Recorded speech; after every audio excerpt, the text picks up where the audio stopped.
Hello everyone, स्वागत है आपका हमारे यूट्यूब चैनल स्टेनो टिप्स में। आज की डिक्टेशन की स्पीड है 100 शब्द प्रति मिनट। तो चलिए शुरू करते हैं।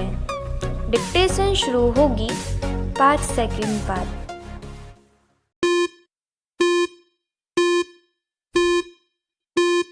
स्टार्ट। अध्यक्ष महोदय, पाकिस्तान ने हथियारों का जो जखीरा जमा किया है वह किसी नेक नियति से नहीं किया है। हम इस पड़ोसी की नीयत पर कभी विश्वास नहीं कर सकते। इतिहास गवाह है कि जब जब हमने उस पर भरोसा किया तब तब उसने हमारे भरोसे का खून किया है। निम्न सदन में विपक्षी दलों की ओर से कई बार यह पूछा गया है कि भारत को राफेल फाइटर विमान क्यों चाहिए। मैं समझता हूँ कि इस बात का जवाब हमारे पड़ोसी ने F-16 विमान खरीदकर दे दिया है। हमारे इस पश्चिमी पड़ोसी ने स्पष्ट कर दिया है कि हमें राफेल की आवश्यकता क्यों पड़ी। मैं एक बात और स्पष्ट कर देना चाहता हूँ कि भारत अपने पूर्वी पड़ोसी चीन के साथ एक और युद्ध सहन नहीं कर सकता। भारत के माथे पर पिछली बार हार का जो काला टीका लगा था वह आज तक मिट नहीं सका है। हम उसे भुला नहीं सकते हैं। उस युद्ध के कारण हमारा देश 10 वर्ष पीछे चला गया था। इस बात को हमें भूलना नहीं चाहिए। आज भारत की स्थिति क्या है? चीन एक महाशक्ति बन चुका है। उसके पास बड़ी संख्या में परमाणु हथियार हैं। पाकिस्तान के साथ हमारे 4 युद्ध हो चुके हैं। पिछले कुछ वर्षों से कश्मीर में जो कुछ हो रहा है उसकी वास्तविकता से हम अपना मुंह नहीं मोड़ सकते। अब तक चीन के हजारों जवान शहीद हो चुके हैं। सैकड़ों निर्दोष जनता अपने प्राण गंवा चुकी है और हमारे देश के अरबों रुपए आतंकवाद से निपटने में खर्च हो चुके हैं। मैं यह समझता हूँ कि यह अत्याधुनिक विमान खरीदने के लिए सरकार द्वारा ठीक समय पर लिया गया निर्णय है। यह निर्णय देश की सुरक्षा को ध्यान में रखकर लिया गया है। आत्मनिर्भरता को सामने रखकर लिया गया है। कुछ देश हमें एक महाशक्ति के रूप में नहीं देखना चाहते हैं, इसी कारण वे परेशान हैं। लेकिन हम अपने देश की सुरक्षा को ताक पर नहीं रख सकते। अध्यक्ष महोदय, चुनाव के बाद पहली बार सदन में बोलने के लिए खड़ा हुआ हूँ।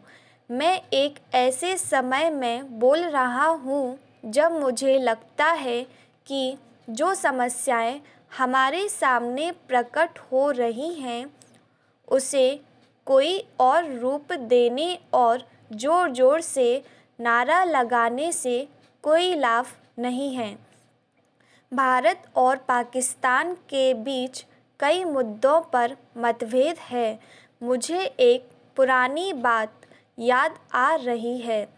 मैं उस पुरानी बात पर चर्चा करके सदन का समय बर्बाद नहीं करना चाहता हूँ, परंतु इतिहास को समाप्त करना संभव नहीं है। अध्यक्ष जी, उच्चतम न्यायालय में अंततः सच की जीत हुई। देश की शीर्ष न्यायालय ने राफेल लड़ाकू विमान समझौते पर दोनों पक्षों की दलीलों को सुनने और गंभीरता से विचार करने के बाद निविदा की प्रक्रिया को क्लीन चिट दे दी। अगर सब कुछ सही रहा तो जल्द ही हमारी वायुसेना में ये लड़ाकू विमान शामिल हो जाएंगे। हमारी वायुसेना की धार और रफ्तार में गुणात्मक वृद्धि होगी। राफेल के आने से हम पड़ोसी देशों के मुकाबले में प्रबल होंगे। इतना ही नहीं, इस विमान समझौते में मेक इन इंडिया को बढ़ावा देने के लिए भारतीय निजी कंपनियों की भी अहम भूमिका रखी गई है। 3 अरब यूरो का काम अगले कुछ वर्षों के दौरान भारतीय निजी क्षेत्र को करना है। इससे न सिर्फ भारत में रोजगार के अवसर पैदा होंगे बल्कि देश की रक्षा ज़रूरतों की भी पूर्ति होगी। आरोप प्रत्यारोप के दौरान विपक्षी मित्र यह भूल जाते हैं कि वर्ष 2007 में उनकी ही सरकार ने वायुसेना के लिए आधुनिक लड़ाकू विमान खरीदने हेतु निविदा निकाली थी। कई कंपनियों से लंबे समय तक बातचीत के बाद राफेल और टाइफून की दौड़ में शामिल रहीं। हालांकि कीमत को लेकर मामला जमा नहीं और समझौता नहीं हो सका था, लिहाजा वे अब विपक्ष की भूमिका में इस डील को लेकर सवाल खड़े कर रहे हैं। महोदय, मैं सदन को यह बताना चाहता हूं कि वर्तमान में भारतीय वायुसेना का मुख्य विमान सुखोई रूस से खरीदा गया है। रक्षा मंत्रालय का मानना है कि राफेल की खासियत उस सुखोई से ज़्यादा कारगर बनाती है। राफेल सुखोई के मुकाबले काफ़ी छोटे क्षेत्र में गुलाटी मार सकता है। इसके मुकाबले राफेल की रेंज 1.5 गुना ज़्यादा है। राफेल लड़ाकू विमानों को चुने जाने के बाद भी ये डील कई सालों तक कीमतों की पेच और विवादों की वजह से फंसी रही।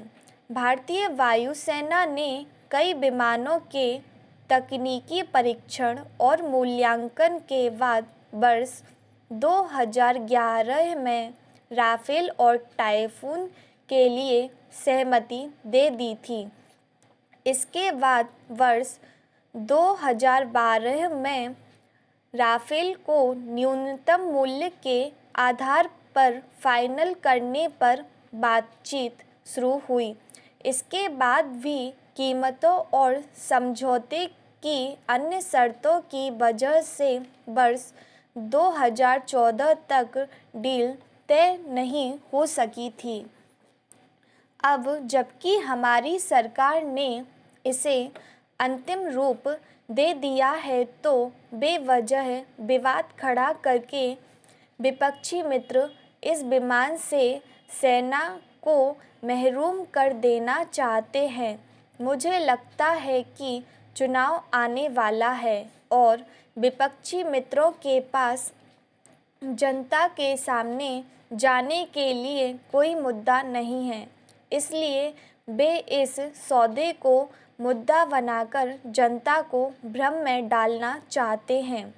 दरअसल प्रमुख विपक्षी पार्टी के नेता को लगता है कि जिस प्रकार बोफोर्स ने तत्कालीन विपक्षी दल को प्रधानमंत्री की कुर्सी तक पहुंचा दिया था, वैसे ही राफेल पर विवाद खड़ा करके अपनी इच्छा पूरी कर लेंगे।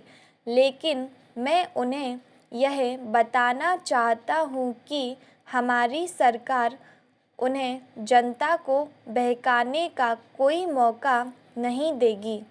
हम जनता के बीच जाकर आपके द्वारा फैलाई गई सारी भ्रांति पर प्रकाश डालेंगे और उन्हें सच से अवगत कराएंगे।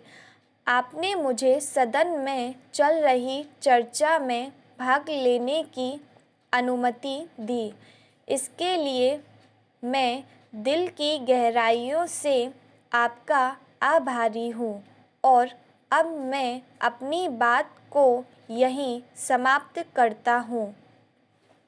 स्टॉप। दोस्तों, डिक्टेशन की प्रैक्टिस लगातार करते रहिए। यदि आप भी हमारे साथ जुड़े रहना चाहते हैं तो कृपया वीडियो को लाइक कीजिए, चैनल को सब्सक्राइब कीजिए और बेल आइकन को प्रेस करना ना भूलिए। Thank you.